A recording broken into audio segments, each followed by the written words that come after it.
Hello and welcome to the Build with Baer workshop. My name is Pat Baer. I'm here to build a Lego set and a model kit and to hang out with all of you. I'm throwing the Bear Cave, the Lego, the Scythe emote, and the Tier 2 Blue emote. If you are currently a subscriber, you can apply with those emotes. If you're not yet a subscriber, you can say hi, you can use other people's emotes, or you can just be a lurker and chill in the shadows. That's also okay. Aristophan is here. Hello, Aristophan. Ghost Valve is here. Hello, Ghost Valve. Welcome, everybody. This is the intro portion of the stream. If you are joining me for the first time tonight, if you're new in the chat, I build Lego sets. I work on model kits. Tonight we're doing both those things. We are going to be building the Supersonic jet. It's a Lego 3-in-1. We've already done the boat and we've already done the helicopter. Now it's time to build a very cool jet and to use fun FX parts. Ghost Valve is here. We said that. Harold is here. Hello, Harold. Welcome. Happy to have you here. And Lashbrook is here. Hello, Lashbrook. As always, happy to have you here as well. Yeah, we got these cool effects parts that we haven't used in anything yet that we're using tonight in the jet, so that'll be fun. And then when that's done, I don't know if we'll build the whole thing, but we'll start the WM Promeus type, which is a mobile suit from the anime, the 1981 anime, Xabungle. That's right. We're building a mobile suit that looks like it's somewhere in the middle between a vehicle and a robot from Transformers. It's like the Animorph middle, the Xabungle. It's just a very fun thing to say the name of that anime. I know nothing about it. Didn't do any research. Building a very old model kit. You're like, Pat, I thought you said, hey, we just got raided by the Goof Cat. Welcome, raiders. We're just about to get into some Lego building. And I was talking about a model kit that I'll be working on later. So happy to see everybody here. Thank you very much, Goof Cat, for that raid. Welcome, everyone. My name is Pat Baer.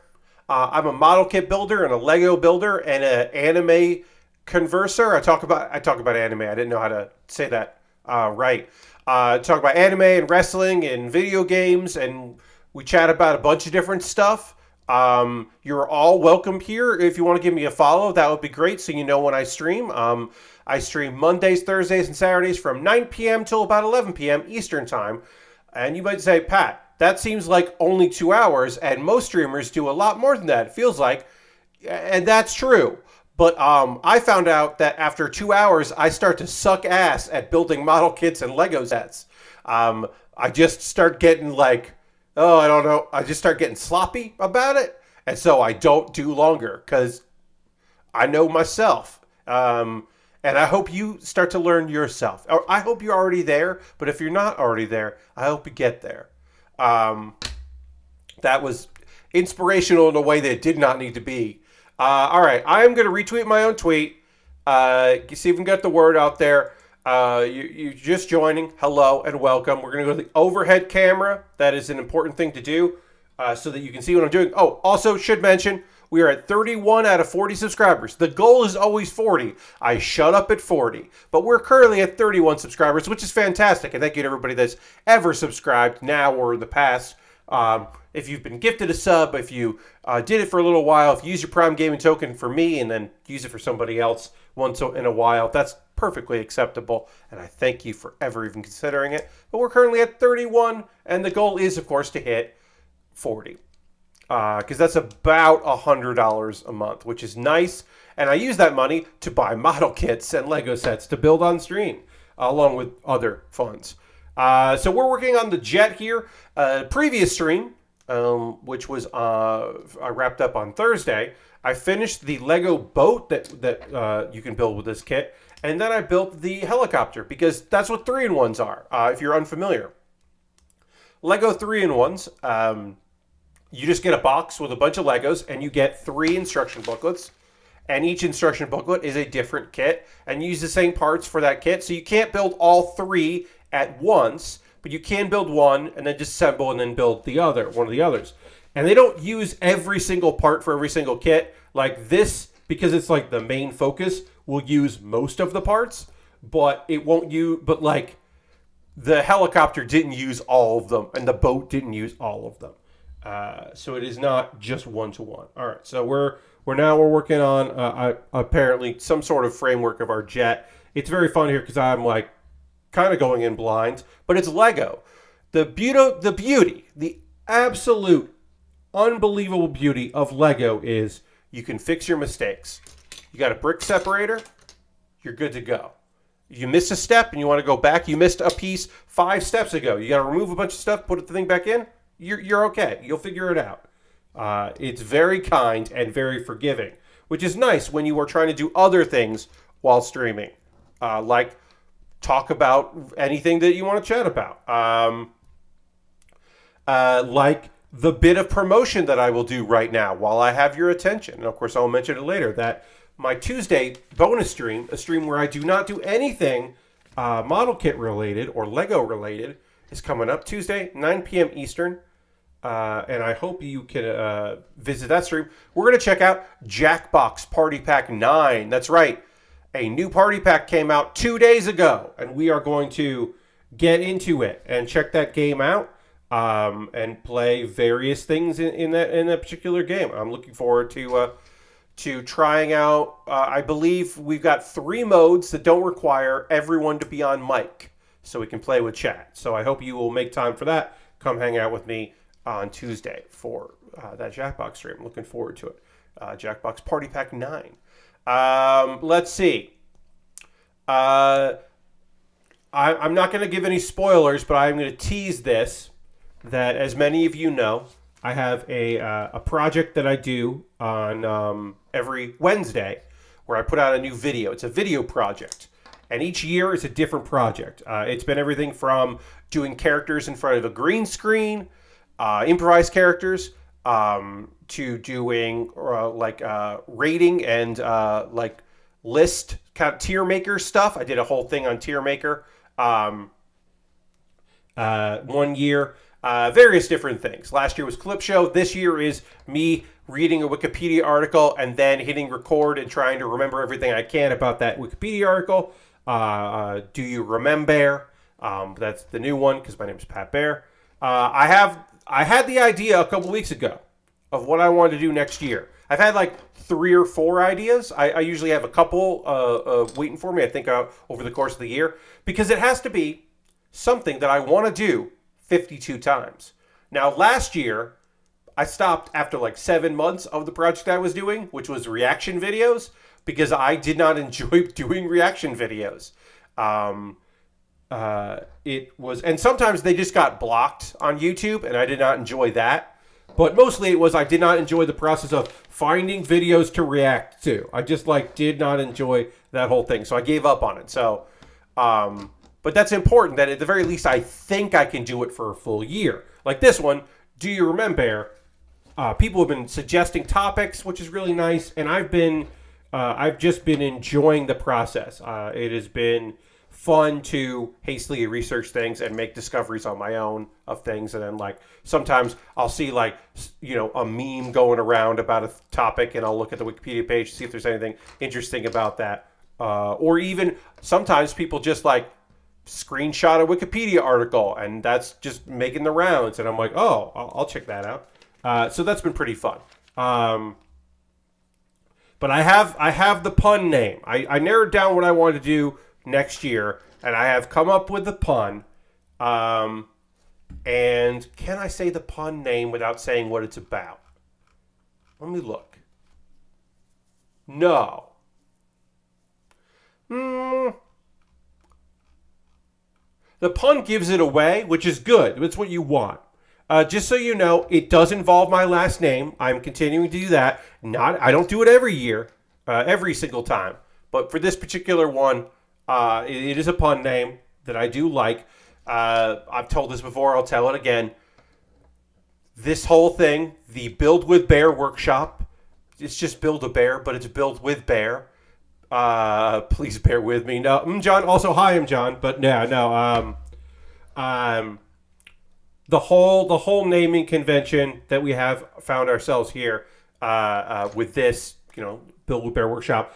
It was just a shower thought. I was like, Build with Baer workshop. What does that mean? And then I had fun trying to decide what that meant. And it coincided with me talking to some people about wanting to do model kit building on one of their streams, which ended up happening years later, but was a desire. There is one person out there who I have not built model kits or Lego with that I really want to, and we don't live in the same city anymore. We never, let's be fair, we never lived in the same city. We lived near each other at one point, even though we weren't in the same city, but we were geographically close. One Vincent Caravella. Vinny is someone that I want to do some kind of building with at some point. He's been in chat before, which is very kind and nice of him.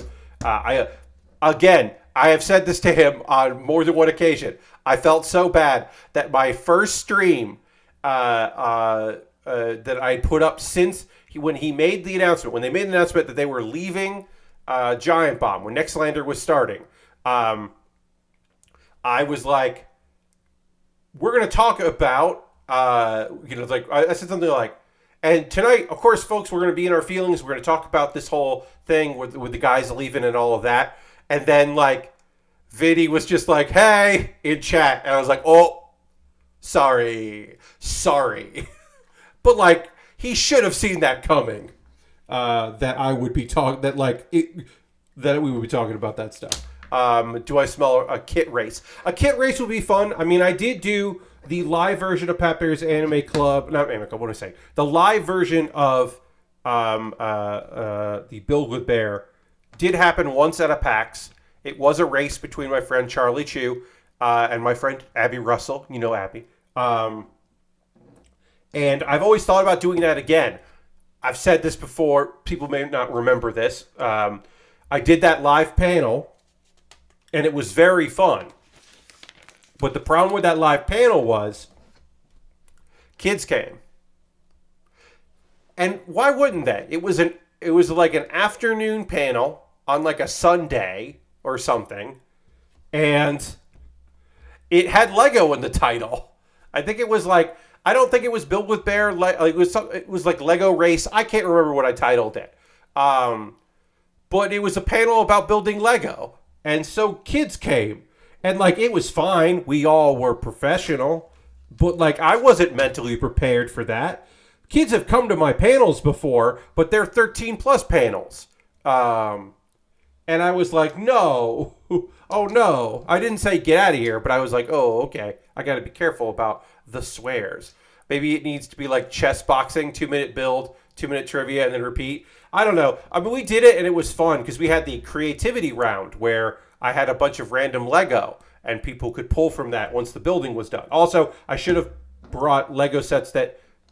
I think about Lego taking a certain length of time because I do a lot of things except focusing on building Lego, and I hadn't incorporated that, or I hadn't, like, that hadn't occurred to me that my guests may stop talking and in one instance seemed to be annoyed with me asking them questions so they could focus on the Lego build.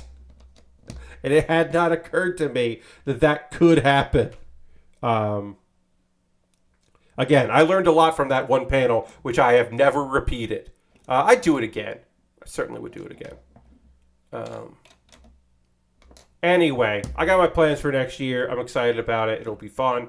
But yeah, this whole thing, this whole endeavor was basically like a combination of me wanting to stream, because I seemed to have an internet audience of some sort that couldn't like see me do comedy shows, and I was like, oh, that would be fun to do something. I want to stream, but I didn't really want to play video games. Oh, I missed a piece somewhere. Let's go back and see. Ooh. Hey, friends, turns out I missed a piece, and I don't know how long ago. Well, okay, there's there. Oh, I missed it over here. I was like, when did that happen? There it is. And now I will put that in there. It's a stopper for the wheel, because check that shit out. It's a stopper for the wheel. So I got to put that in there. Finally noticed it. And it was like a bright color, too. Tan. Should have noticed it. Didn't. Who knows if I've missed any other pieces. We'll find out when we get there. But yeah, this all started because I've been meaning to stream. I love building model kits, and I've been missing it. It was a good excuse to do it. And like a year before that, Austin had done like a video for one of the year-end Giant Bomb things, as if he, it was like a piece. It wasn't a real video. It was a comedy piece, as if he was a Gunpla streamer. And I was like, oh yeah, that would be fun. And also, I wanted to then and have since I have built Lego and model kits with Austin as part of Save Point, the Waypoint charity streams. In 2018 and 2019, I participated in those and helped by doing some fun segments with them, which also, as I said, also involved building Lego. So it's hard for me to see these dark blue and really make them out in this lighting, so I kind of have to move them around a little bit. My overhead lighting is actually too bright for this sometimes. So it's only with the dark blue. That's the only color that I'm like, I can't really see what that says. Or what it looks like, I should say, not what it says. All right, then we got to put a piece there. Okay, great. This is a pretty simple, straightforward build, so I'm not too worried about it. But yeah, and now I do this, which I'm pleased that I'm able to do that. But I built with Austin, which I really want to do. Built with my buddy Aaron Troitz, many of you know. We did some building. It's popped off here. And that was very fun. I enjoyed that very much. And Dan Reichert, I introduced to the world of model kit building on a Giant Bomb charity stream, which I was more than happy to. Worked on Vegeta's ship, but the parts were missing the Vegeta part of that kit, so we just built a ship and put some stickers on it. But that was a very fun introduction to model kit making, and kind of just explained it, talked about it, and all that. But yeah, Vinny Caravella, I would like to do something model related with him someday. Make it work at some point. Because it's fun. I really like doing this stuff, and it's fun to do stuff with friends. So we'll see. We'll see if there's ever a time where that makes sense for us to do something. Who knows? But yeah, I have thought about doing another Lego stream. Somebody said like, oh, you should try to do something with like model kits, like even like the SD kits. But I would probably need to. Like, I would want to bring snippers. Like, if we did the entry grade kits, you don't need any tools, so maybe that would be a good jumping off part, would be the entry grade kits. But, like, before the entry grade kits existed, I was like, I don't want to fly. Like, even, like, putting on my luggage, like, checking a bag, like, I don't want to fly with tools like that. Like, that just feels like, I don't know. I don't want to bring snippers on a plane, is what I'm saying. But maybe the idea of doing like the entry grades where no tools are required and just bring a couple like spudgers just for like emergency sake. Like, maybe? I don't know. But I don't know if that would like, and again, that would be like a race or something. I'm like, that's a possibility. I don't know. There might be an interest in that. I want to do a lot of panels that require me to do a lot of work ahead of time, and then when I get there, it's just fun. Like, that's the kind of panel that I've been interested in doing. Like, a lot up front, not like a lot of, like, I don't want to keep having to, like, I want to be done with doing panels that I have to do work on during a convention right before the panel, which was 404ing it. A panel that people really loved. It was my introduction, so a lot of people found me, and a panel that still to this day, people ask me when I'm going to bring it back, which I really appreciate and I'm thankful for. But also, that was so much work ahead of time and so much work during it that I don't think that'll ever come back in that way. Also, the internet is just meaner than it was 8 years ago when I was, 8 to 6 years ago when I was doing this all the time. It's just a little meaner, and it's a little harder to find the good stuff that's out there. It's just harder to find the good stuff.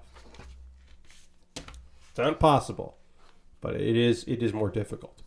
All right. Other things to talk about tonight. Oh, you could just get an Uber to Walmart or Hobby Lobby for cheap snippers. That way you wouldn't have to take your tools through TSA checkpoints. Yeah, Dirty, you're right. I mean, what I could do is I could go to a Target and buy clips and kits right at that Target, or just tools at the Target, and then or whatever store. I could do that and then give them away at the end of the panel so that they are other people's problem. That is certainly a thing I could do. You're not wrong, Dirty. Also, hi, welcome. So yeah, that would be a way to get around the whole flying with tools thing. Yeah, it's not the worst idea. And I would probably still buy the kits themselves in advance, just so that I knew I had them. Let's see.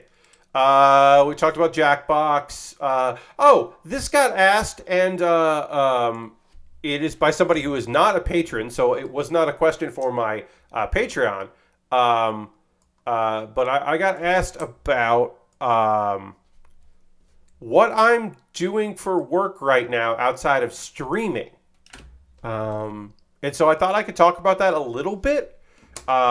Many of you know, many of you have heard this before, but I can at least, as a reminder for people that hadn't heard what I do right now to make any kind of money. Obviously, the Patreon and Twitch and YouTube stuff, all of that, including AdSense money from YouTube, which is just like any video, my biggest numbers are usually Pat Baer's Anime Club, but that still feeds into the streams because it's hard to separate all right, well, what's the VOD ads and what's the ads from the other thing. So I just include all of it because it's not that much. It's really legitimately really not that much. So it's easy to just say it goes in there. But I get all that. That goes into the fund to buy model kits and equipment, right? So that is not my money. Where does my money come from? Well, it comes from contract work. Unfortunately, that is the bulk of the money that I make, which is not quite a bit. It's not a lot right now, but it is something. Is through contract work from two different disciplines, I should say. So two different ways that I make a little bit of money. The first discipline is doing customer service. I am a sub for a company that does fulfillment orders. They do on-site fulfillment. And I am not a regular employee. I'm a contract employee that does fill-in.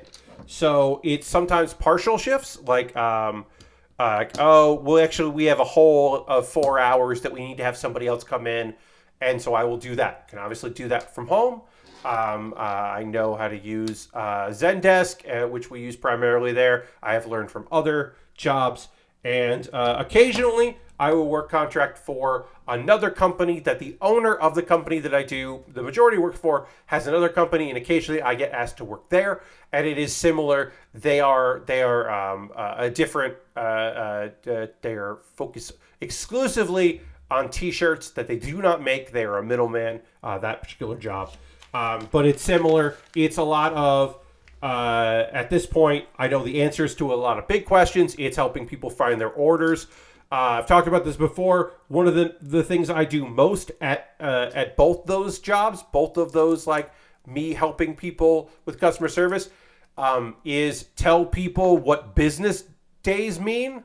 Because they're like, I ordered this 6 days ago. Where is it? And you're like, you ordered this 4 business days ago. I have to explain to you what business days are. And you don't understand what holidays mean. And you don't seem to understand that Sunday is you can't count that. It's been in the mail, but it can't be delivered to you on Sunday. What are you talking about? Stuff like that. And then also finding people's orders. Because they're like, hey, I bought this thing and I can't find the order. What happened? And they're like, oh, or I didn't finish checking out and I can't find it. It didn't save my work and blah, blah. And then you find out that some of these people, not all of them, but some of these people bought something from a different company because they have multiple accounts on multiple different websites, and they didn't buy from you. And that's why it didn't show up, because they didn't buy it from that. And then beyond that, beyond the, like I said, most of it is me explaining to people how things work and what things mean. And then the other part is handling, we got the wrong order. Okay, can you take a picture of it? And then sometimes explaining to people how to take photos and how to put those photos in an email. That happens a lot. Or just being like, 100%, yeah, this is the wrong item. Okay, sorry about that. And making good. And trying to be a good customer, depending on what job I'm doing and who I'm working for at the time. Being a good customer involves different things, and I won't necessarily get into all that. But that is what I do, and that is one of my big money accumulating works. I never know when I'm going to be doing that, right? I never know when I'm going to get an email. It's always with notice. It rarely is like, hey, can you work today? And it never interferes with my streams. It has never come up that they have asked me to work a shift because it is on the East Coast. It is the morning and afternoon I am getting asked to fill in. They don't ask me to fill in for overnights. I would probably say yes to occasionally doing that, but they don't offer that. That is not a thing that has come up, which is fine by me. And also, I probably would say no if they asked me last minute and it interfered with the stream. But that doesn't come up, so we're fine. And then the other way that I make any kind of money these days is I do other contract work for a company, which is fancy data entry, is what I like to describe it. And that is, they literally, my contact at that at this particular job has stolen that and uses that to describe what they do. Because because they just called it data entry, right? They just call it data. When you think data entry, you think Excel spreadsheet, and you're making the numbers work, right? You're doing like accounting, and you're just like entering that, or you're like doing like tallies and like, oh, we got this. Is the data entry or the entry method fancy? The application, I think, is a little fancier than typical data entry, which is, or like, well, we write down times and people's names in this book when they come in, and we need to enter that into the computer for our records. And you're just entering like that, right? Copy paste, or taking a PDF that you can't copy and paste and you have to enter manually, right? It's not that kind of data entry.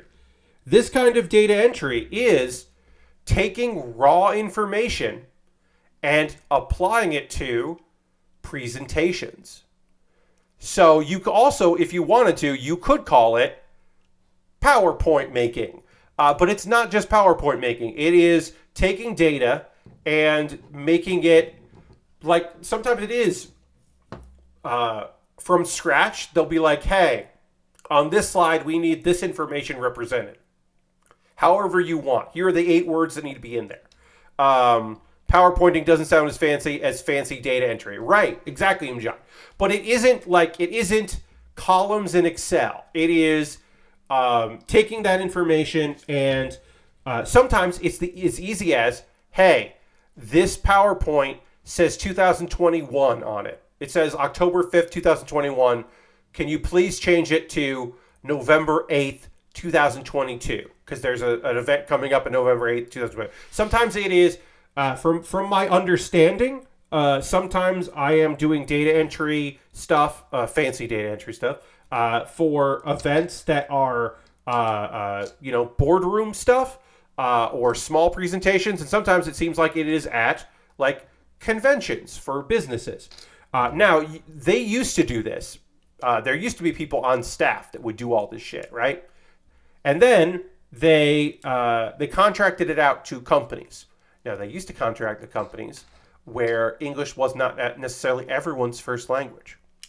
And now, apparently, the new hotness is to go and do the contract work, but contract out to companies that can promise you that people's first language is English when they look at it, which is not necessarily a requirement in my opinion, doesn't necessarily to be one, but apparently some large companies will pay money for that guarantee. So I do a lot of that. I do a lot of taking raw data, sometimes information. Sometimes I'm making a PowerPoint from scratch, and they were like, "Don't make it fancy," or like, "Don't make it too colorful."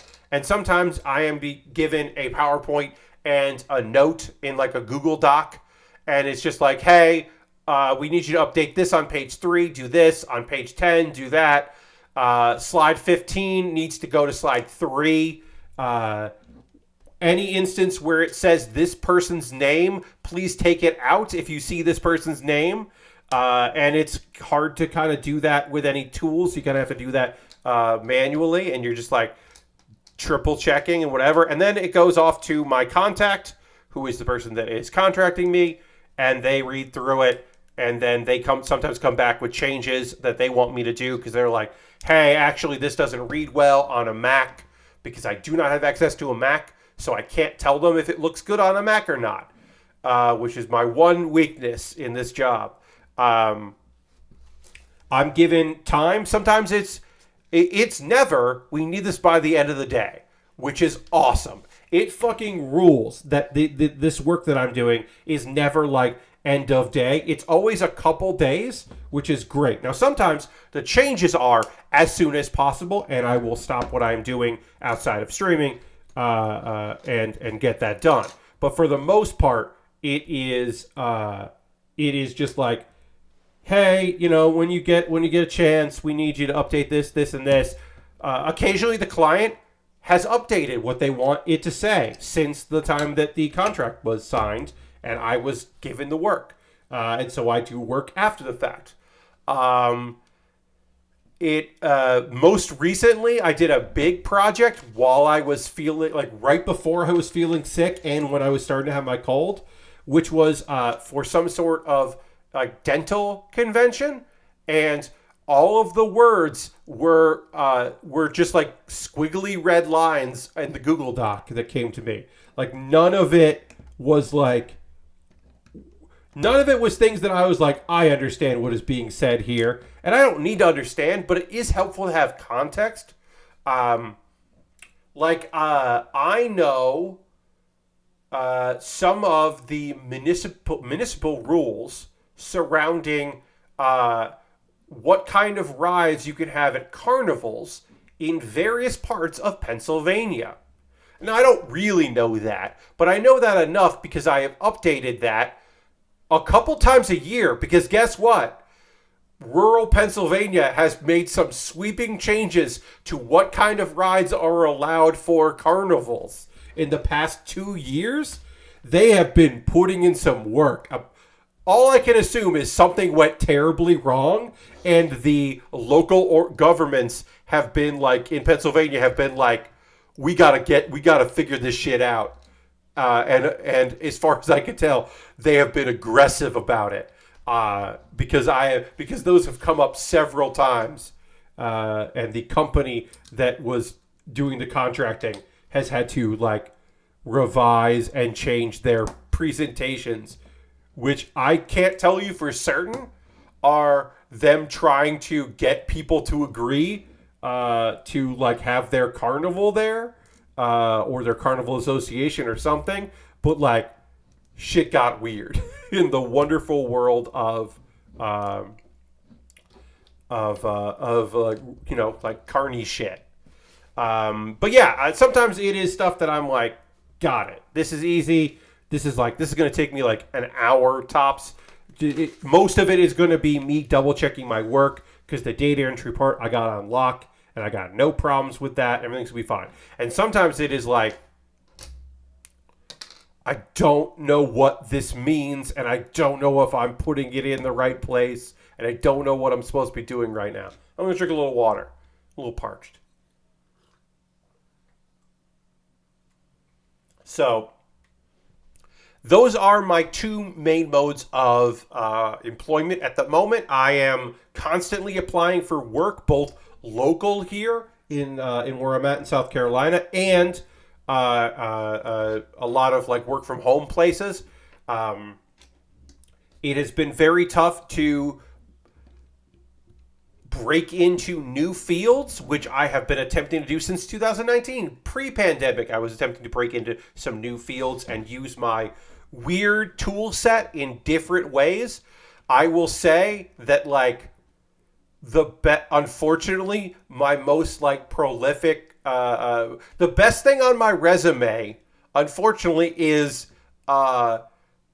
customer service and, like, finding. It's been hard. I've been looking for a full-time customer service gig. It's a lot of it is, a whole lot of it is, like, temporary, and I don't mind temporary, but anyone who wants to hire temporary, it seems that the places that I've been applying are, they're really expecting you to drop everything and be available almost 24 hours a day. It feels like it hasn't worked out, and I think part of the reason it hasn't worked out is because, like, I ask questions that they don't want to answer. Like, I'm not saying, please understand that I am not saying that I make demands or, act like I'm worth more than I am or whatever, that I'm not actively pursuing this. But I do ask things about, like, notice for hour changes and, and, like, hours per week and stuff like that. Like, I ask questions that you should be asking a potential employer about, right? Like, especially because it's customer service. Like, how much of this is working in a live chat? Is this calling people back on the phone? Is this being available for Zoom chat, which is like webcam chat, which is a thing some companies do, and you gotta fucking tell me if you want me to do that weirdness, because that's weird. It's not actually Zoom chat. They use a service, but, like, that is a thing that exists. And I ask, like, questions like that, and so sometimes it doesn't work out, and sometimes also, like, they weren't actually looking for a lot of people, or I have to assume sometimes they hire people who are overqualified, even more than me, who is not overqualified for that job. But I've got to imagine they are. And then I'm applying to stuff in New York, which is tough because I don't live there right now. In a couple gigs that I have submitted for in acting, straight up lied. That's right. I submitted 2 self-tapes recently for acting gigs saying that while I'm not currently in New York at the very moment, I'm there all the time and will definitely be available for those dates. Now, would I go out of my way to get there for those dates and act as if I was living there? Yes. So it is a complete and utter lie, but also I am telling the truth in that I would be there. I would make it happen. But if they were like, "Hey, can you come in tomorrow?" I'd be like, "No, cannot." But I am not currently lying to people while applying for work in New York as if I live in New York, because that would be very easy for them to find out that I don't by just looking at my social media or asking me to come in for an in-person interview, and then me having to be like, I'm gonna need a little time to get some stuff together for that. How's like 3 weeks sound? Like, I can't. So I'm not lying about that. I in my cover letters, I basically make it clear that I lived in New York. I left New York during the pandemic, the start of the pandemic. I am looking for a good reason to come back to New York. Part of this job seeking is that. And they don't. Some of them don't mind it. Some of them don't love it. In the same way that the people that really wanted to hire me in Chicago for a theater, but they were the only job they could offer me was a sub. So it was like no guarantee of hours. And they were like, "This is not a reason to move to Chicago." And I was like, "Yeah." But they understood that. They immediately understood, like, we cannot offer you anything better than this at the moment. We think you're overqualified. One of us knows you and knows your work. This would be incredible. We would love to have you work here, but we can't offer you. It's like, we can't fire someone to hire you. And I was like, yeah, don't do that. Please don't do that. Please don't have my rep as I enter the Chicago alt comedy scene be Pat Baer. He used to work at UCB, and they fired a guy so that he could, or girl, or non-gender. They fired somebody, non-gender conforming. They fired somebody to give, Pat a job. Like, I'm like, oh, don't do that. But that unfortunately does mean I don't have a job there. So yeah, so I'm constantly looking for work that is part of it, and then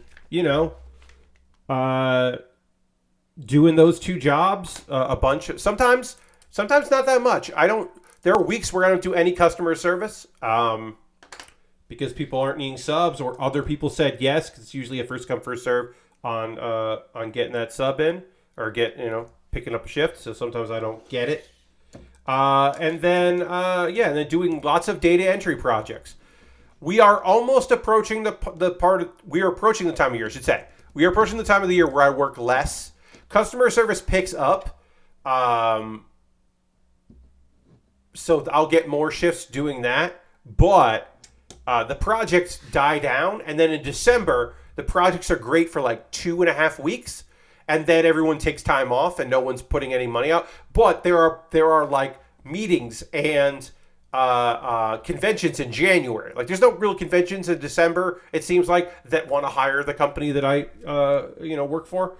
But it feels like, as we get into the closer to the new year, things really do pick up again in the beginning of December, which is great because then it's money. But yeah, everything kind of slows down. Also, weirdly enough, people don't really read resumes too much in the middle of December. So that'll start to slow down too as we get into holidays, which is, understandable and frustrating. Again, this dark blue, hard for me to see what I need to do there. All right, put it on there. Yeah, I think that's it. As always, friends, if you have questions about anything that I'm talking about tonight, you can always put it in the chat. Chat has been a little chill tonight, which is okay. It's all right for you to be chill. That's totally cool. And then, so working on our Lego, we'll get to the Xabungle kit, the Promeus type in the, once we're done with this Lego. I think this will take less than the full stream. We might not finish the Xabungle kit. We might have to keep working on the Xabungle kit on Monday, but we're at least going to start. We're getting into the wings. It's wing time. Gotta get into our wings and things. Other things to talk about here. I wanted to go and look at this. I don't know. Let's see. Let's go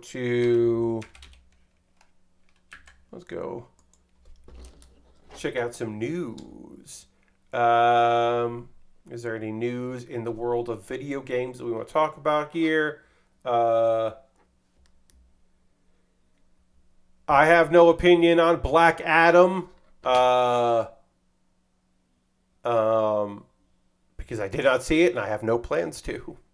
I'll say this. Here's my opinion on... Because people are like, I think if this movie is bad, then I'm done with The Rock. And I can't trust that he's going to be in good movies. And I was like, what movies of Dwayne Johnson are you watching? He doesn't make... He makes occasionally an okay movie. He doesn't go out of his way to make good movies. That's not what you... What are you... The Rock makes mediocre at best movies. I don't know what to tell you. He's a movie star, but he's not a good movie actor. Like he's serviceable in a bunch of things, but like I don't think quality I think The Rock is awesome, but I don't think The Rock makes awesome movies, and I don't know if that's like a hot take or not, but that's my take on it. Like, oh, The Rock is starring in a he's the bad, he's a good guy, but not really, aka one of the worst Jeff Johns decisions in DC history, where they were like, actually, the real hero is Black Adam, and you're like, I don't think he is. Like, Black Adam is a clearly a villain, and it's weird to think that he isn't. But all right. But yeah, if you told me the Black Adam movie wasn't that good, I would be like, of course it isn't. Why? What? How could it be? Or that maybe The Rock is fun in it. Sure, I'll believe that. I'll believe The Rock is fun in Black Adam, but I won't But like, I also believe that it's not a good movie. That, you know, very strange. Let's see. Um, let's see. Got stuff here. Any news? I'm just looking at some gaming news sites, see if there's any gaming news. But doesn't seem to be anything big because it's Saturday. As you might have guessed, I don't have a lot planned to talk about here. I mean, he has 2 Jumanji movies and a Rampage on his IMDb list, so not really expecting top tier movies out of him. So I didn't see the second Jumanji movie, but I will say that the first Jumanji movie is fun. Again, cannot claim if the second Jumanji is good, but I thought the first one was pretty fun. Yeah. Last Week saying it's pretty fun. Yeah. Oh yeah. Dirty. I think that he's a fun actor and he's in interesting project. He's not in interesting projects. He's in projects that he's doing, and they are what they are. And I think that's totally fine, and he should be able to do that. I just a lot of people were just it's weird because I thought multiple people unironically being like, I think this is it for me and Dwayne The Rock Johnson. And I was just like, I mean, he did a movie based on the Jungle Cruise, and I don't know what people were expecting from him, other than people really needing a win for DC, I guess, because they didn't like Birds of Prey, the actual win for DC movies. But okay, yes, he's in Doom. Yeah, he makes popcorn movies. He makes movies. You're just like, yeah, all right. What is it? Okay, sure. Oh, The Rock is in that. Okay. That's what he makes. And that, I'm not saying that's a bad thing. I'm just saying that's what it is. Okay. Let's see. We got some Pokemon stuff. Things here. Oh, yeah. This is a story that I don't know how many people are going to pick up, and it's a little wild and a little weird. So it's kind of interesting in that it involves the fandom, the websites, the wiki website people. You may remember that they now own Giant Bomb and GameSpot and a bunch of things that at one point were owned by CBS Interactive, but they had various other media properties that moved around a whole lot, and it's weird. So you may remember them, but one of the sites that fandom had no longer, because the editors have left and are doing it themselves, which is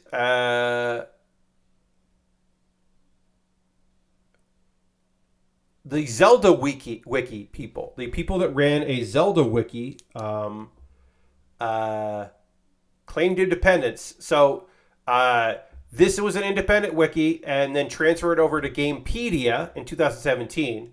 The Zelda wiki is one of the biggest fan-run wikis around. This is according to Kotaku.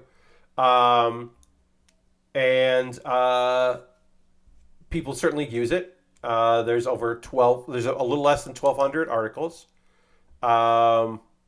And they're like, we're out. We're done.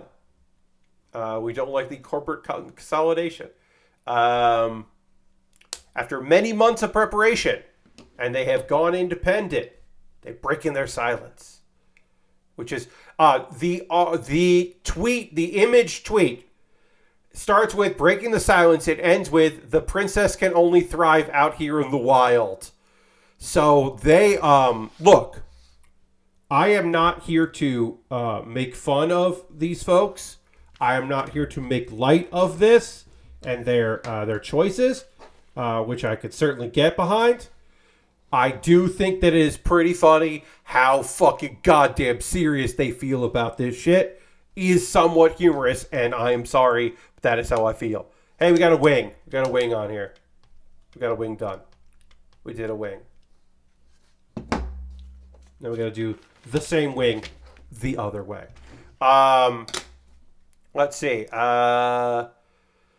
Over a decade from its creation in 2005 to its transfer to Gamepedia in 2017, the Zelda Wiki was a fully independent site. That's from 2005 to 2017. They were fully independent. Even after the transfer and Gamepedia's subsequent acquisition by Fandom Inc. Oh, sorry. Let me get this right. Make sure I do these right here. Yeah. The site sought to continue its mission of curating an editorial independent, high-quality wiki operated by fans. However, we come to believe that these ideals are incompatible with fandom. Basically, they were just like, yeah, this is not going to work. Recent buyouts and questionable staffing decisions. The buyouts part, I'm like, I don't quite get that. But, like, the staffing decisions, like, sure, they know something we don't know. That they have room, concerns. Keep the internet free from corporate consolidation. And they moved it to a new home. But the fandom one is still up and running. They seemingly don't have either the ability or the decision to take that away. So there is still the fandom website. So if you still want that stuff, you can get that shit. Still want to be on that one. Alright, so is this right? Yes, this is right. Sorry, I want to make sure I do this correctly. Right. Yeah.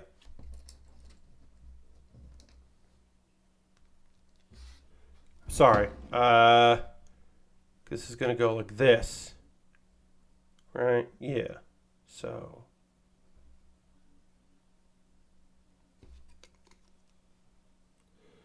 was I just really goof this up here? Sorry, everybody. I'll figure this out. And then people were like, yeah, all right. A big win. But people were saying it's a big win for the Zelda Wiki, which is certainly possible.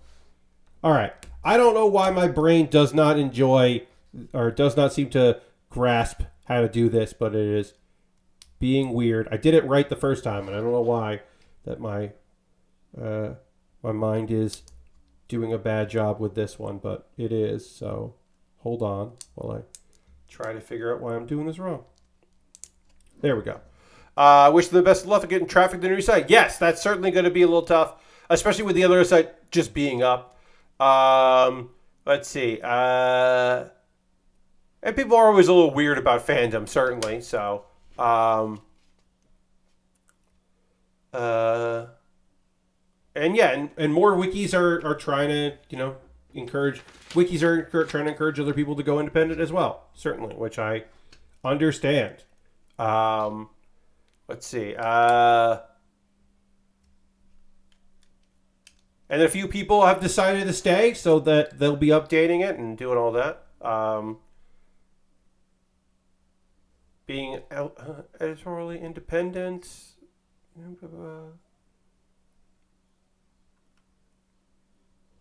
And then this is from Modded Inkling saying, which is interesting to have this be said. Of course, this is over Discord. He said that while nothing has been blocked on Zelda Wikia to his knowledge, there's been alterations made by entities post-publication on other wikis. Fandom's policies may invoke a level of censorship on certain sensitive topics, even if it's relevant towards the work of fiction. So basically saying, hey, this didn't happen to us, but we know this was happening to other people. Sometimes it may involve altering one's information as well as even if it's less accurate.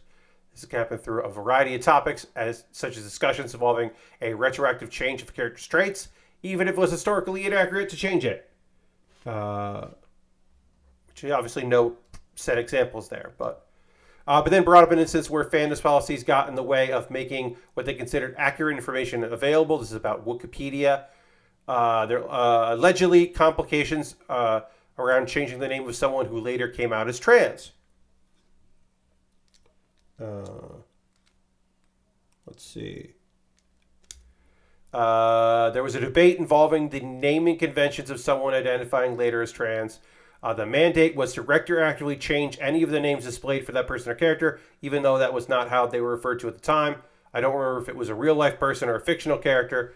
Well, that's one of those things where you're like, that's not censorship. So you're like, I think there's pretty good existing standards for someone who's transitioned. Yes, 100%. I can't leave fandom until the buck title was. Yeah. So this particular did cause them to did not cause them to but it was one concern. Had in potential examples involving characters' pronouns like Vivian from Paper Mario, Thousand Year Door. So this is one of the things we're like, and then later Modeling Inc. was like, basically then it's just like, that was a thing that happened, but not like our thoughts on that. And you're like, okay, it was a weird example. And basically they're like, we're going to go with the Nintendo Independent Wiki Alliance's views on that. But yeah, there's always things you're like, the example you gave is bad. Like, it's one of those things where you're like, yeah, no. Like, I understand that you're like, oh, there's some controversy like the policy is to retroactively change it. It's like, yes. Look, I am not speaking with an abundance of knowledge on this subject, so please take what I have to say with a grain of salt. This is from conversations with folks who are trans. They have always been trans. They might not have acknowledged it. We might not have known it. But they have always been what they are. So in the moment, you might not be wrong. But historically, you were incorrect and your information was wrong. And so update that shit. It's basically it. Yeah. If you want historical stuff, look back in history. Yeah. Like, if there's a quote from a character, you can include that quote from the character. But if you are talking about the background of a character, you don't use their dead names and you don't misgender them. And that is what you do. And like, that's not censorship. That's fucking being reasonable and doing what's right for people. So that is a bad example to give, in my opinion. And basically, yeah, that clarifying statement from Modded Inkling. RuneScape Wiki went indie. Also now it's part of the Nintendo Independent Wiki Alliance. So now the Zelda Wiki is in the same home as Bulbapedia and Smash Wiki. Bulbapedia is the website. If censorship is not dead naming or misgendering people home before. Yes, there you go. But yeah, that was a bad example. That was an example of like, oh, there was some issues with, people pushback, and it's like, okay, well, the issues like you're mentioning, like, so good. I mean, like, if people were just like, hey, no, this is like what you do here, and you were like, it's not historically accurate to the history of the video game or whatever. It's like, shut up. It is. We just didn't know.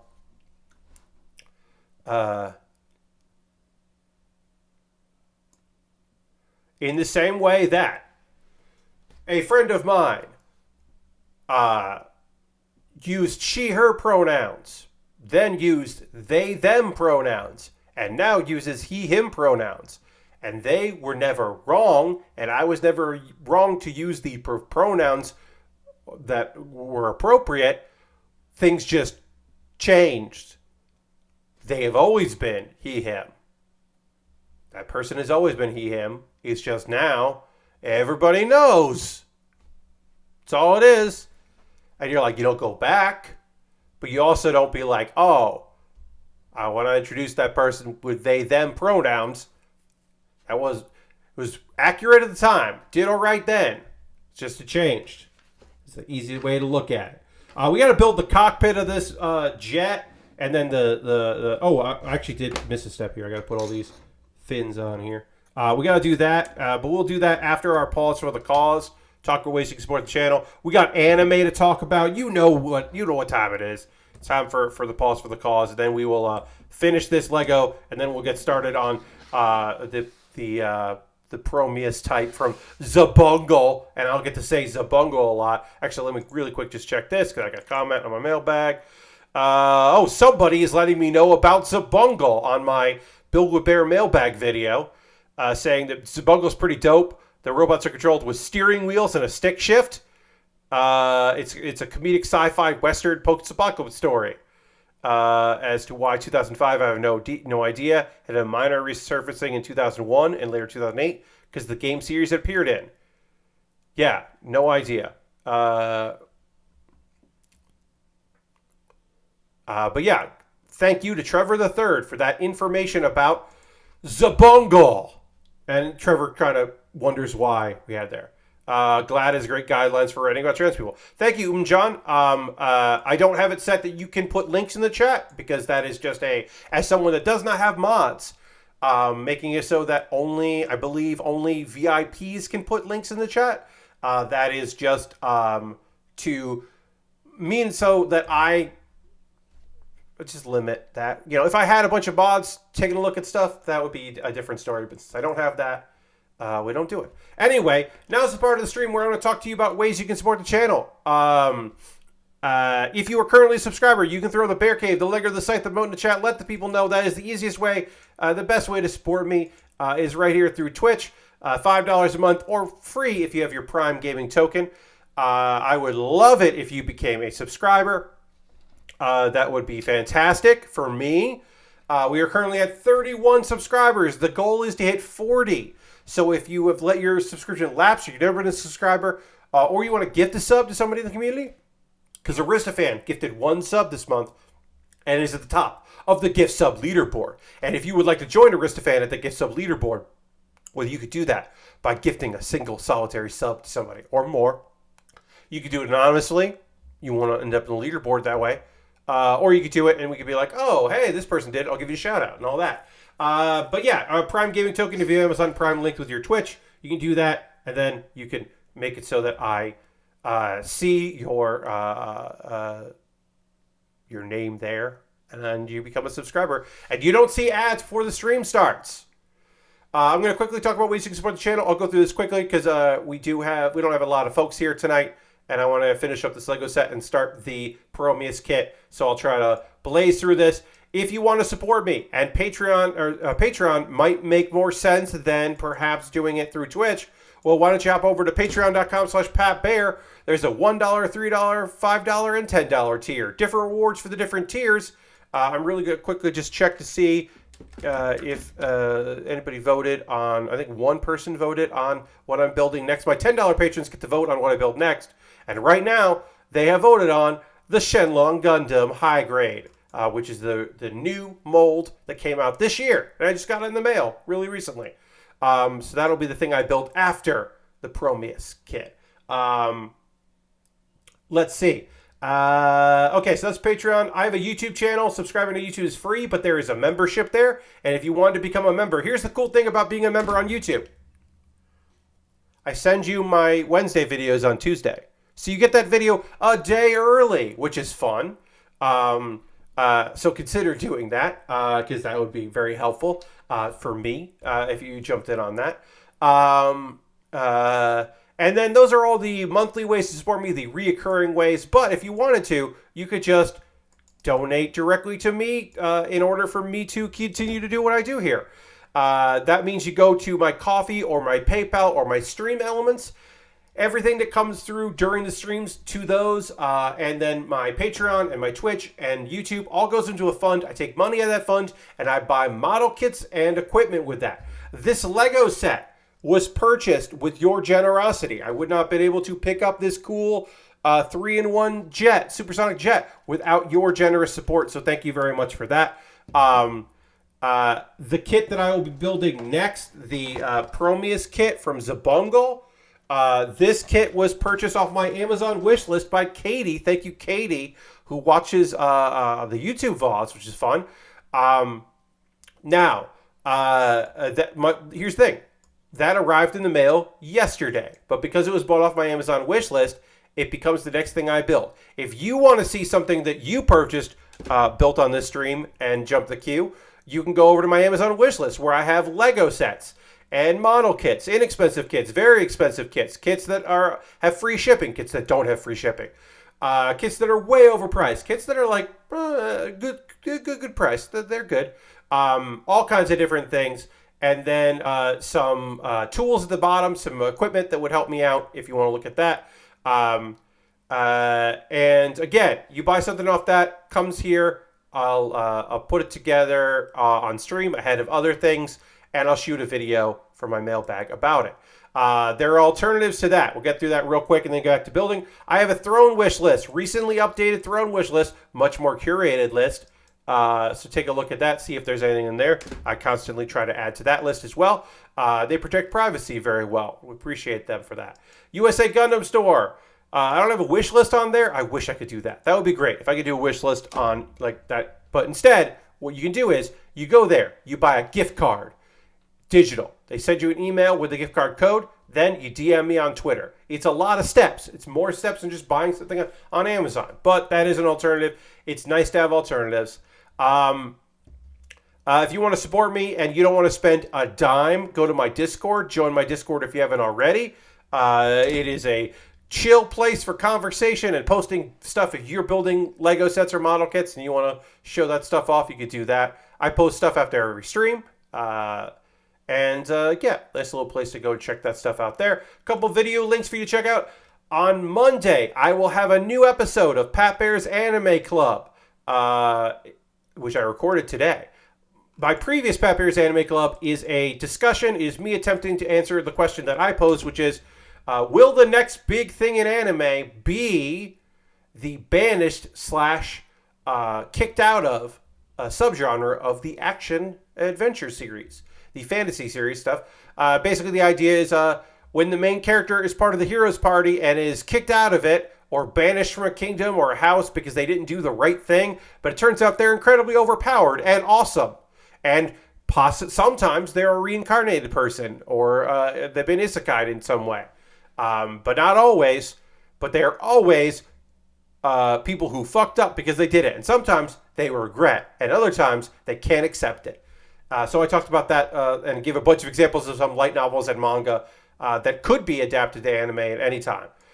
And then Do You Remembaer is an ongoing video series where every week I read an article on Wikipedia and do my best to remember everything I can from said article and present it in a hilarious and maybe even educational manner. And this week, the most recent one, which I recorded on Wednesday, put up there, is me talking about Ocean Spray. Ocean Spray had a really weird 2020. They went viral because of someone's TikTok, and then also they had some not good shit going on there on good old Ocean Spray. So I talked about that, and then I also talked about how it's a cooperative, which I think is neat. So you'll learn a bit about some cranberry bogs and what their fucking deal is. Take a look at that. All right, we're gonna talk about some anime because you know me. First things first. Two things are going to happen right now. One, I am going to go to the pre-show slide because I'm going to blow my nose because I'm still fighting this cold. And I don't want you to see or hear me do that. And then I'm going to talk about some anime, which John already jumped the gun on me, which is fine because I have not set... Apparently, I forgot to set anime to only me. And anyone could do that at any time, which I... didn't realize, which is good to know. Thank you, John. But first, I am going to blow my nose. So I'm going to mute myself, blow my nose, and then we'll transition. I'll drink some water.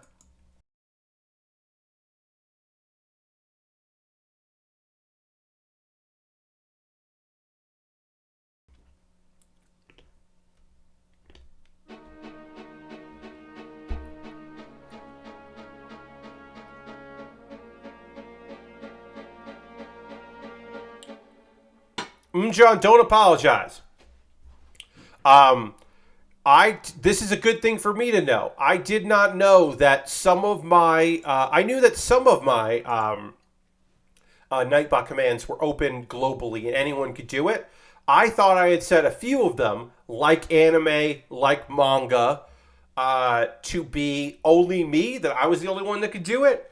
And apparently I didn't do that. So that's great for me to know. Hey, guess what? That's part of my Sunday. Part of my Sunday is doing that.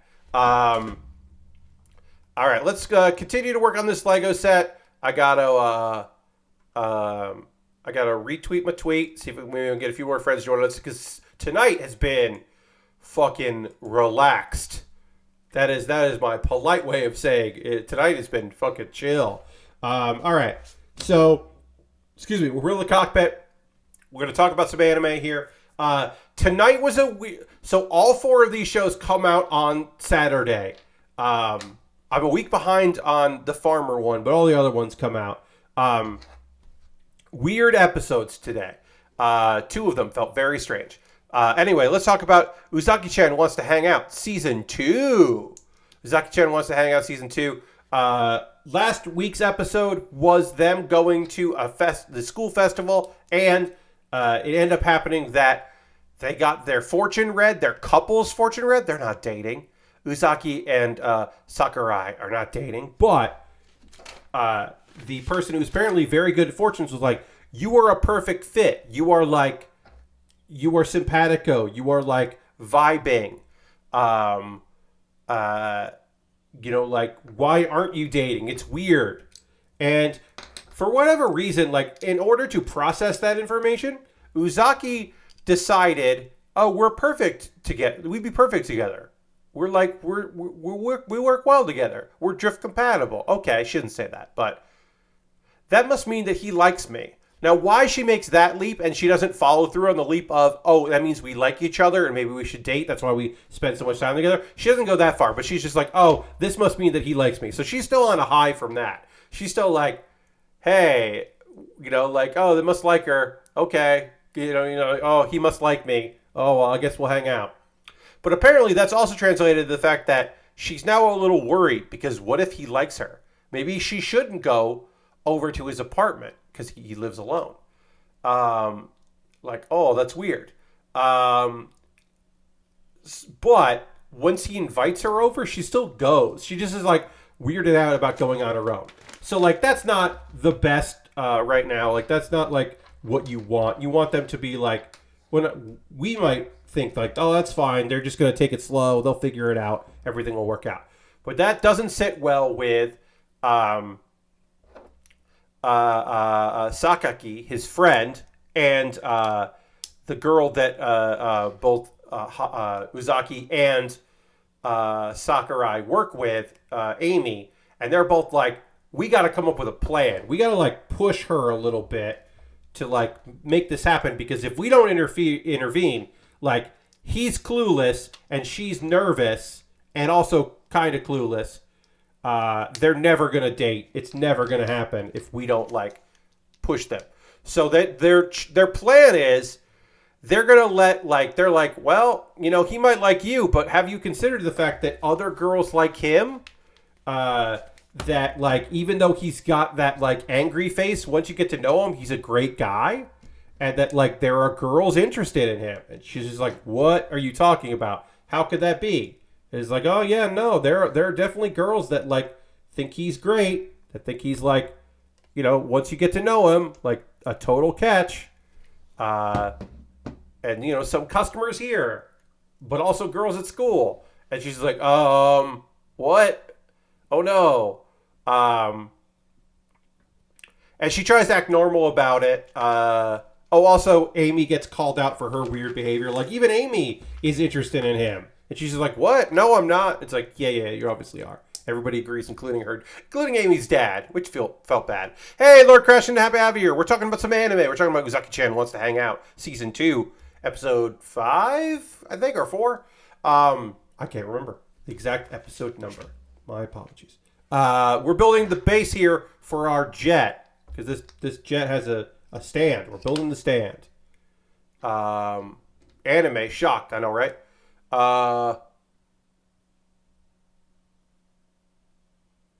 John says, FYI, it looks like only the shout-out command is limited to you. Everything else is open to everyone.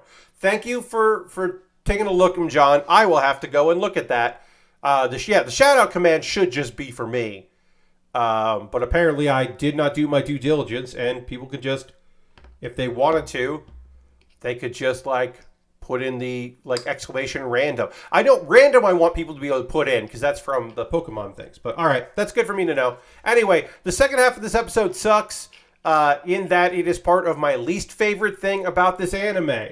People think of it, Pat, I've never heard you not like this anime, because it's like, they're not high school students, they're, like, college kids. And I was like, yeah, there's a whole element of this story that doesn't come in every episode, but it comes in enough where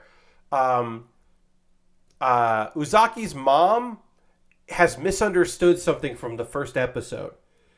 She thinks that Sakurai is interested in her, which he is not. And so she misunderstands a lot. That is a common, unfortunate element of this. And it's that thing where you're just like, you should talk to him so you could straighten this stuff out. But she doesn't talk to him to straighten this stuff out. Instead, she's just always flattered and also nervous about it. And it's like, what the fuck is happening here? All right. So we are done with this. This is done. Anyway, Hana, aka Uzaki, her mind conjures images of Sakurai being very popular with students and them fighting over him. And then also now Uzaki thinks that maybe her mom is interested in Sakurai, and now her mom might be a rival. And I should also point out that Uzaki's dad is we haven't met him. He's in the opening, so he's in season 2 apparently. Her dad's around, and they seem to not be in a relationship where it is cool for her to pursue who she believes to be her daughter's boyfriend. So I'm like, all right, well, that's weird. Like, there's some elements of this where I'm like, that's weird.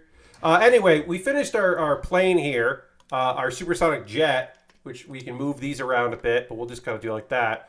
It does have landing gear, so I'm going to take 2 photos of this jet, and then we'll start working on the Xabungle kit, the Promeus. We'll move over to that. And we'll talk about more anime. But first, I gotta take this photo here. We'll do this. And then I'll take a photo with this. I love this stand. This is very fun. I had to look up the Xabungle because I've never heard of it. I was only aware of Xabungle in regards to who made it and when it came out. And then when I saw that it was available on Amazon, I put it on my wish list because it was inexpensive and also because it looked weird, and I did want to say Xabungle a bunch. All right, so I shouldn't have turned my phone off. Now I have to enter the passcode again. And then I can take another photo of this with the wheels down, because this does have wheels, which is fun. But yeah, now we're going to move on to a Xabungle kit. Yeah, so this Lego set 3-in-1, the jet is obviously the best thing in the 3-in-1. The helicopter and the boat were fun to build, but this is obviously what you come here for if you were going to make this kit yourself. You're going to buy the 3-in-1. This is the one that you do third, last, so you can display it, but it's pretty fun. And then I have to put this away, because I will have to... also, that comes with a stand is pretty neat. But yeah, I gotta... All these extra pieces are going to go in the box that I have for Lego that will then eventually be sent out to some people that are less fortunate and could use some Lego. All right, so now let's get rid of this. We're done with that. And now it's time to work on the Xabungle kit, which is a very small little kit you can see here. Now, I mentioned it in the mailbag video. This says 2005 on it. This says 2005 on it. And you're like, oh, Pat, this is a kit from the year 2005, right? No. This is a box and instructions from the year 2005. This model kit is from the year 1982. Now, is this plastic from 1982? Was this plastic released in 2005? That's certainly possible. But this build was designed and sold in 1982 before some of you were born. I was 2 years old when this kit. So even if this is 2005 plastic, this is 1982 design. This is a very old kit. It's all one piece here, or color. So there's no stickers. There is wire for the arms, but this is a 1982 design in the fact that it is all one color. So I will be using the black marker on here to make this feel a little more alive. John says, I'd be shocked if it wasn't 2005 plastic. It totally is possible this is 2005 plastic. That one would imagine they didn't just dig this up and then do a new print of the instruction booklet and a new box. But it does say 1982 on it. So at the very least, this is a 1982 design of this kit. Because also a good instance on that is there's no A, B, C. It's just numbered. It's just numbered from 1 through 22. Also, number 1 down here in this corner. Up to 13, up to 14. And then we have, we're up to numbers 33. So this is 1 to 33, and it's just like this. So we're going to build this out of the box here. And we have this wire. One thing about this very small instruction booklet is it does have the ruler, because it's like, it wants this to be 12 centimeters. So it wants me to be like, do this, and then bend it over there, and then tie it in a knot on either side, which I don't know how you do that. But I have to basically cut this. I have to cut 2 pieces of this to 12 and then tie it off. And that goes somehow into this hand here. Again, the instructions are not going to be super helpful because they are all in Japanese, but we'll figure it out. But anyway, I'm working on this kit here from Xabungle. I got this. I put this on the wish list because it was $10, which is a good price for a weird kit. That's part of the reason why I did this. The other reason why I did this is because it's weird looking. That's another reason. I wanted to work on a weird looking kit. And the third reason why I picked this is because I wanted to say over and over and over again, Xabungle. I just want to say Xabungle a lot because it's very fucking fun to say. If you haven't said Xabungle out loud before, I highly recommend it. It's very fun. All right, so yeah, all of this is tough because it's like do this step. But swap these on that side because they're going to go the different way. But we'll do the feet first, and we'll get a sense of the feet here on this Xabungle kit. That I, again, don't know much about. But I believe this is a Tomino joint from 1982. All right, so what else can I... We got more anime to talk about. I'm sorry, friends. I have to tell you about more anime. I'm a Villainess, so I'm taming the final boss. Episode 5. Episode 4 basically ended this. It didn't end the series. It could have ended the series. It ended like the first major saga, which is wild, considering that it was only episode 4. Basically, if you haven't been watching this show, our girl Eileen, she realizes on the day that she has been, that her... engagement with the crown prince has been broken off. That is her defining moment to realize, oh, this is a video game that I played in my former life, and now I'm the Villainess. And her big choice of like, and I know that I die in a comedic way. Like, I die like nobody cares, and I just get stepped on by this dragon. So I got to prevent that. Now, how do I prevent that? Well, I need to make the man who is a half demon, half human.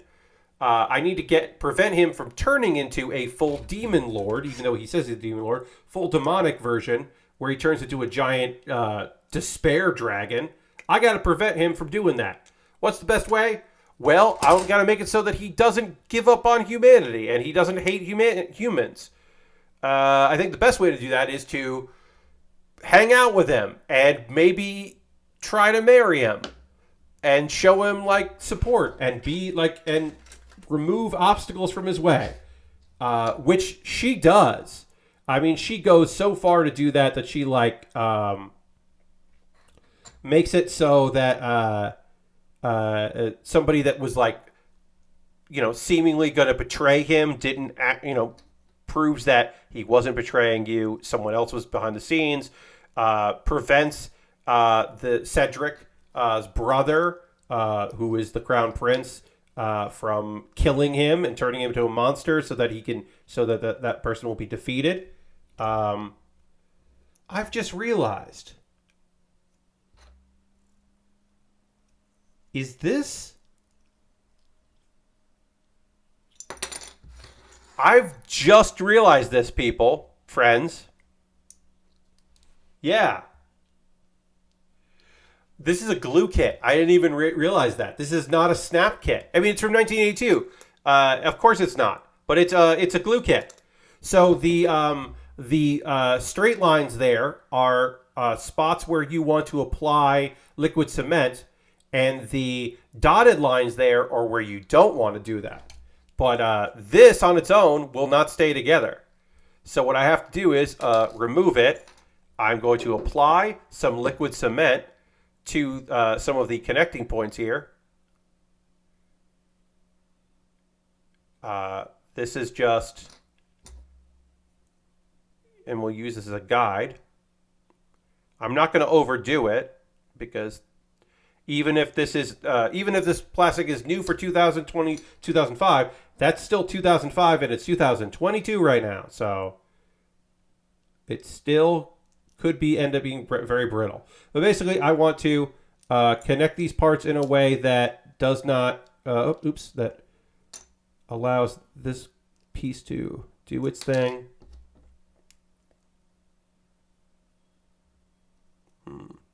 Okay, look at that. Yeah.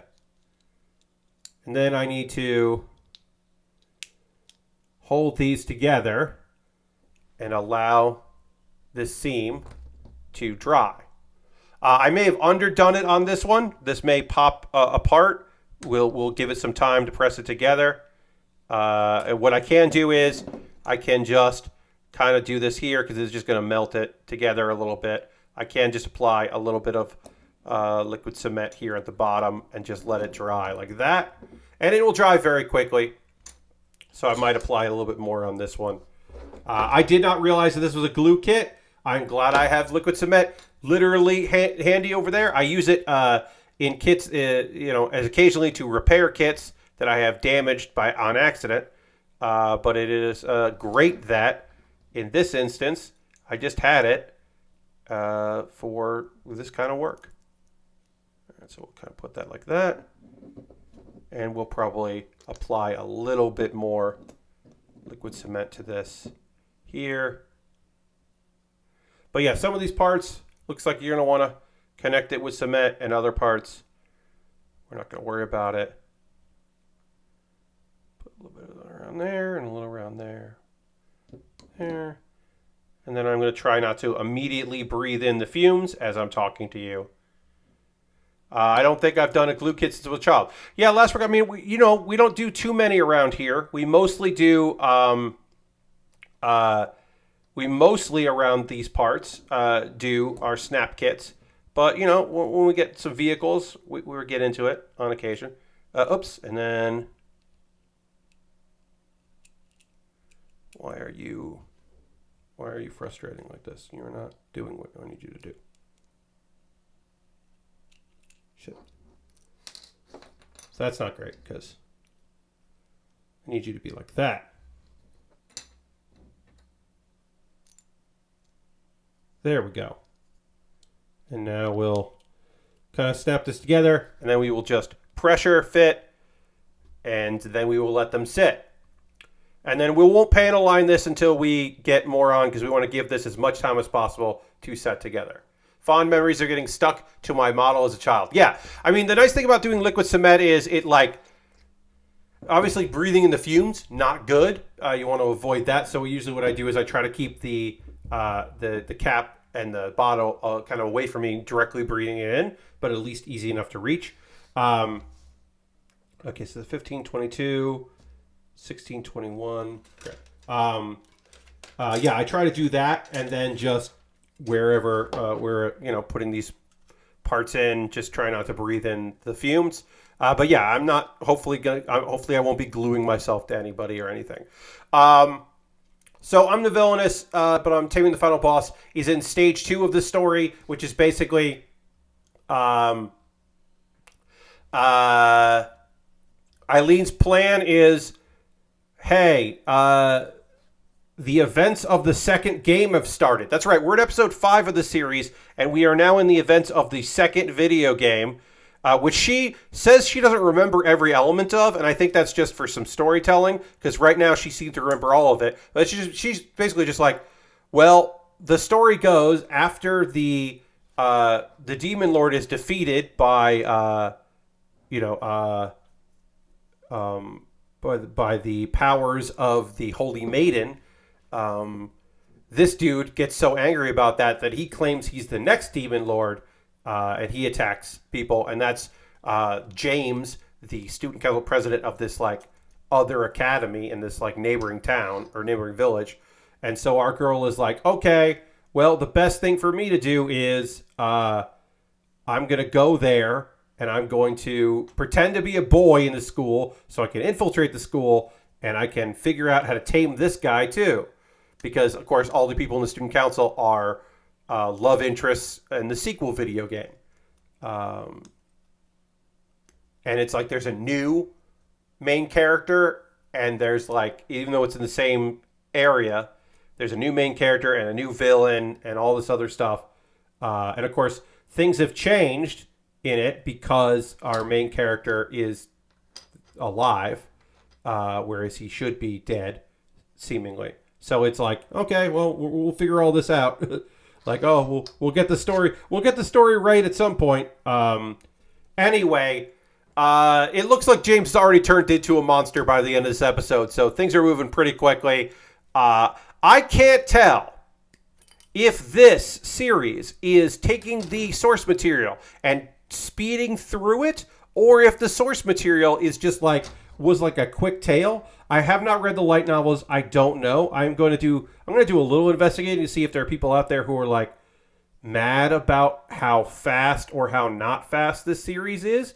Because like I said, I just can't figure it out. I can't tell. Like, speaking of can't tell, I couldn't tell what number that was.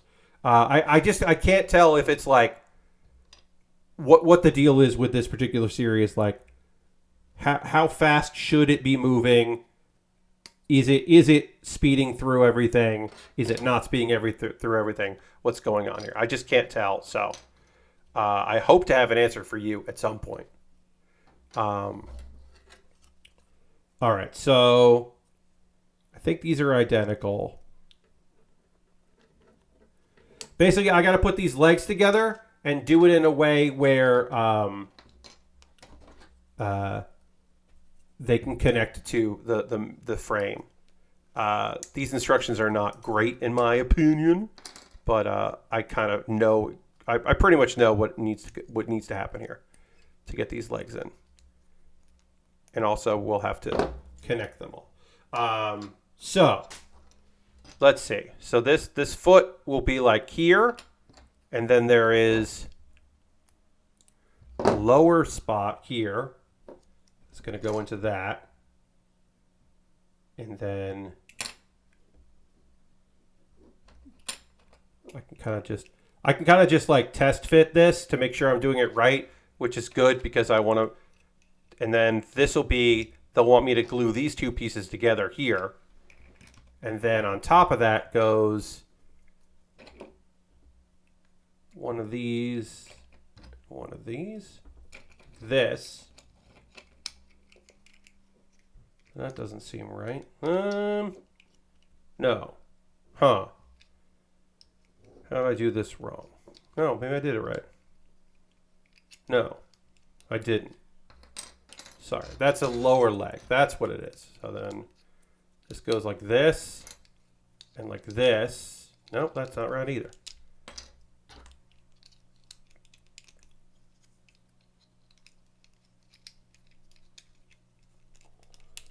What am I? Sorry, buddy. I'm like, this is right. I know this is right. So like, yeah.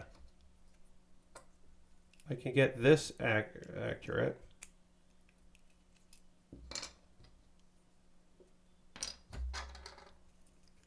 Okay, so then this goes. So anyway, like I was saying, it's moving really fast, and I can't tell if that is on purpose or if that is just what's happening with this particular story, this interpretation. If it's just speeding through it or what. But it's confusing. We are going to talk about Spy Family next, and then we will save talking about... Oh, maybe we'll get to... I've somehow gotten stronger, but we'll figure that out. Because Spy Family will be easy for me to talk to you about because this is a rebuilding episode. This is like one of those things where you're like, look, the last storyline involved strapping explosives to dogs and attempting to blow up to kill the prime minister. And it was like a multi-episode thing, and there was like a lot of kidnapping and attempted murder, including attempted murder of a child, like numerous times. So we went from that to an episode where most of it was about how a lady can't cook well. Like that was most of the episode, was like talking about how this lady is not a good cook. And then also a guy who we're supposed to feel sorry for, but in my opinion, got what he deserved for being a creep, and he should just... A lot of problems would have been solved if he had just said anything at any point. But whatever. That was a shorter story. But yeah, this episode's a rebuilding episode, I guess, of Spy Family Part 2. So basically, Yor feels bad. Yor has tied up a lot of her worth in being a good wife and mother, despite not being in an actual romantic relationship, not being this girl's actual mom, it all being for show. Despite all that, she still feels like, oh, I should probably do a good job pretending to be this girl's mom, and I should learn how to cook. So she goes out of her way to like try to get some assistance in that regard, because she's made stuff before, and her younger brother seemed to like it, but she can tell that nobody else likes this stuff.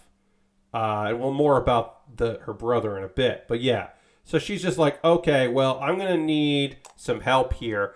And she turns to the only person she can think of, who is unfortunately someone that she does not like, a coworker, and she gets some instructions, and turns out she's very good using a knife, which of course she is. She's an assassin, but they don't know that. But she's not good with the other stuff. Like she can chop vegetables, but she'll chop through the cutting board. Like that's not good. Anyway, her brother is always pretended because he loves her so much. He's always pretended that her food was good. And then turns out it's not. So then she is just like, so it's very funny to watch him pretend to be really not pretend, to literally really enjoy her cooking, and then also vomit as he's enjoying it. Like he has gotten in his head that he likes it, but also his body won't lie. His mind lies, his body won't lie, which I think is pretty funny.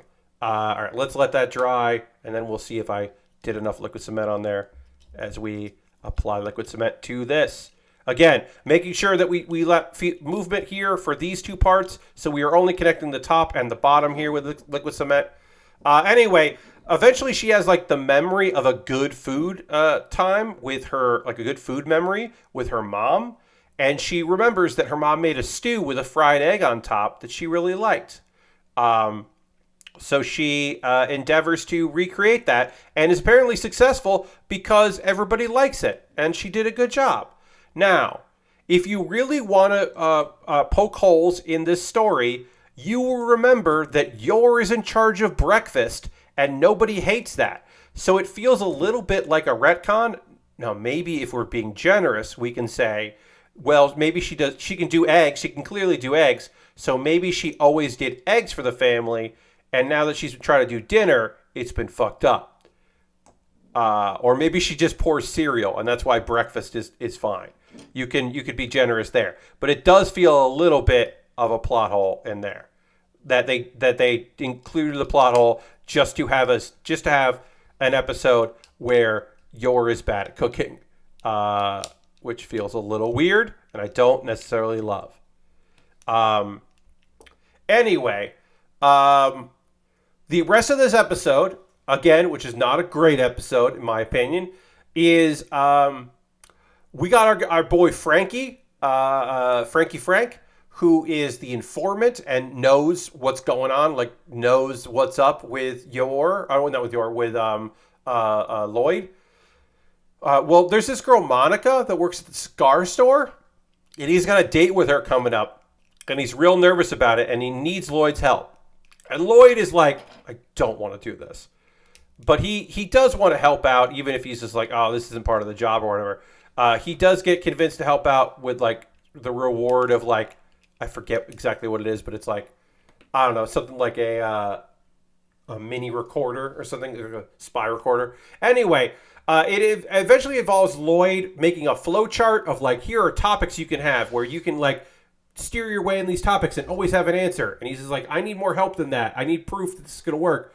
And so Lloyd ends up dressing up like Monica so they can have like a conversation between the two of them and like practice. And then like later, Lloyd is out with the family and they run into Frank, and Frank is like, yeah, everything's fine. And we know that everything isn't fine. Like, we know that. But then it turns out he did all that work before asking her out on a date, and she said no. Because he's just like a dude that is just like basically bothering her. And that sucks. And this part of the episode felt, which was short, but it felt unnecessary. And then Frankie's drowning himself in alcohol. He's, gonna feel his feelings. And our boy Lloyd goes to go and be with him and support him. Because he picks up on, actually, maybe things aren't fine. And that's what we find out. So it's nice for Lloyd that Lloyd is out there, like, being a friend and having, like, a real human connection. That's fun. Our spy boy. But it is weird that it is because Frank like prepared for a date that he didn't have. And it's just like, that's weird. I don't like that. All right, so we have gotten this out. I used the provided ruler here to do 12 centimeters. These ropes are part of the arms, or this wire, I should say, is part of the arms. How that works, I don't quite understand. It looks like I'm just going to, like, tie these off here. Basically, I am making, like, tubing for the arms. And I'm just doing that now because we're not going to get too far with this kit here. But basically, I think I'm just going to, like, tie it off, I think. I don't know how I'm doing this. It tells me how to do it, but it tells me how to do it in Japanese, which is not, or maybe I'll just do like a loop and a tie. Yeah, the longer one. I don't know. I'm going to approximate how this looks, and then I will figure it out later. We'll just cut this off. What I think I'll do is I will just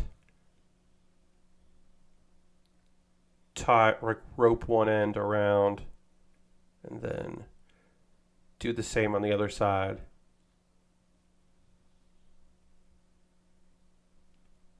kind of like that. I think I'm just going to do it like that. And then I'll see how this fits on the arm, which we haven't even done yet. But, like, I think this is how I want to do it. I don't know.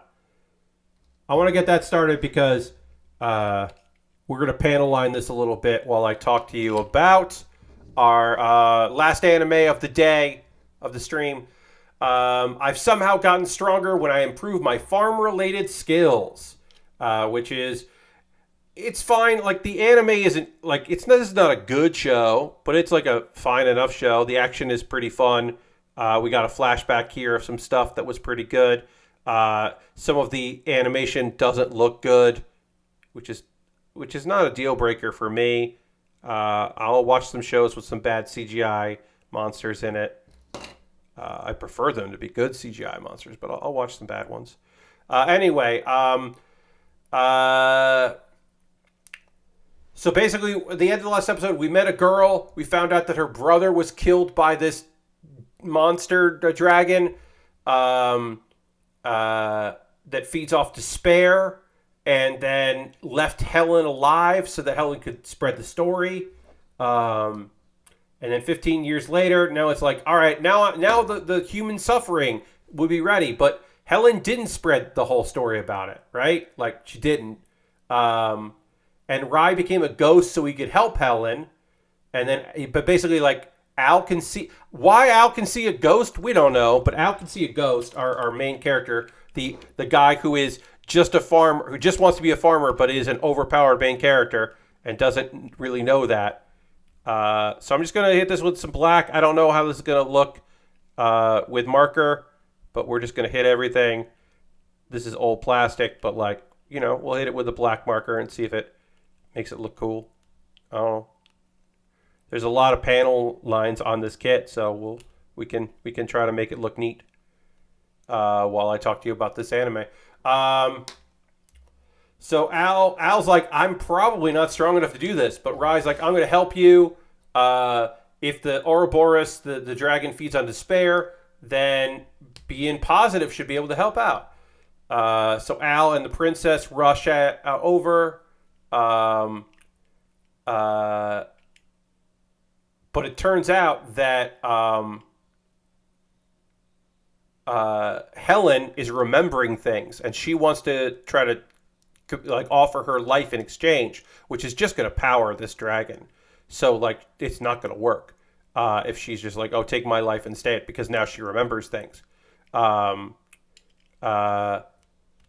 then Al is like, don't. Rai wants you to live, and you need to forgive yourself. And then Helen's soul starts filling with hope. Oh, also, Al does punch. Everyone's just like, how did you just do that? He does punch Ouroboros enough to hurt it. And people are like, what the fuck just happened? And he's like, I don't know. I guess I'm strong. Turns out I'm strong enough to hurt this thing. But the hope is like a poison, basically. And then the stats fall enough from the poison that Al's next punch knocks it unconscious. And then Helen stabs him in the chest. So one would have to assume, my assumption is that Ouroboros has taken over Helen's body, is what I assume, or is using Helen's body. But yes, that's the cliffhanger, is that Al has gotten stabbed. The thing is, we just saw how powerful he is, so we have to assume that he is strong enough to be okay by being stabbed. Because he is an overpowered main character. A comedic one, but certainly an overpowered main character. So you have to imagine that he's just going to be more shocked than anything else. He's going to be like, what? Oh, no, you stabbed me. And again, this is a fine show. I wouldn't say, look, this isn't the reason to get High Dive. At all. If you don't have High Dive, I wouldn't say you should get it just for that. You should get it for the other stuff that are up there, like Management of Novice Alchemist. I think is totally worth watching. Reincarnated as a Sword is one of my favorite shows this season. That's on High Dive, and Doomsday with My Dog is a fun series. Like, I think those shows are more of a reason to get High Dive than, oh yeah, you want to get it for reincarnated or not for farming skills. Which is fine. On the video game front, I will have more to say on Monday about Marvel Snap, but I am playing Marvel Snap. and I like it. It's a fun card game. I'm not ready to say that this is certainly not replacing Hearthstone, but it is a fun game that I am playing and liking. And I'm gonna be continuing my playthrough of it. I will have more to say about Marvel Snap on Monday, as I said. And that is going to do it for the stream. We are going to continue the Xabungle kit, and then we'll finish the Xabungle kit on Monday, our Promeus from Xabungle kit on Monday, and then move on to working on our next kit, which is, I'll just show you here, the Shenlong. The Shenlong new kit. I am playing on PC, Aristofan, because I have a phone, and it's a good phone, but I'd rather play on PC. So I'm playing Marvel Snap on PC, and again, I'll have more to say on Monday about that, but I am liking it. Yeah, the Shenlong is the next thing we will be building, which is, of course, the 2022 remodel that came out this year. So like the Death Scythe, like the Heavy Arms that have come out in the last couple of years, this is a new mold, a new production of it, and I'm excited to put that together because the Shenlong is a cool mobile suit. So that'll be the next thing I'm building. That's going to do it for tonight's stream. I want to thank everybody for joining me tonight. We are going to raid. That is how we end every stream, so please stick around for that. We've been, a little sparse on the views tonight, but I'm hoping that you'll come hang out with me because, as John says, we always end with a raid. And we're going to find somebody who's doing cool shit out there to go hang out with on a Saturday evening. Let's see who's doing stuff that I want to go and spend a little time with. Who's doing things? Let's go and check out. Oh yeah. So we're gonna go check over Seb. Seb Mall has been doing a marathon, a fundraising marathon. You don't have to give Seb Mall any money if you don't want to, but you should check out Seb Mall. It's the Tape-a-thon. Seb Mall has been has a lot of archival like commercials and weird stuff from his time working at a TV station, and he is showing them, and the more money that he gets in this marathon to help him pay for teeth, basically for dental work, the more tapes he has to show, and he still has 5 tapes left after the one we're watching there. We're gonna go hang out with Seb. These videos are like local commercials and like ads for things. It is all VHS stuff, and I think you will like it, or VHS like era stuff. I think you'll dig this. This will be a fun stream, and it's a special event. So why not go hang out with Seb Mall here? I just got to get this ready to go. We got to raid Seb Mall. So we're gonna go do that right now. Thank you everybody for being here. I hope you have a great rest of your night. Come back on Monday. Monday it'll be rad as I finish this kit up and then start working on a new kit instead of a kit that was released in 2005 that was designed in 2082. Thank you everyone for being here. I hope you have a great night. I'll see you soon. Goodbye everybody. Goodbye. Goodbye. Goodbye. Goodbye. Goodbye. Goodbye. Goodbye.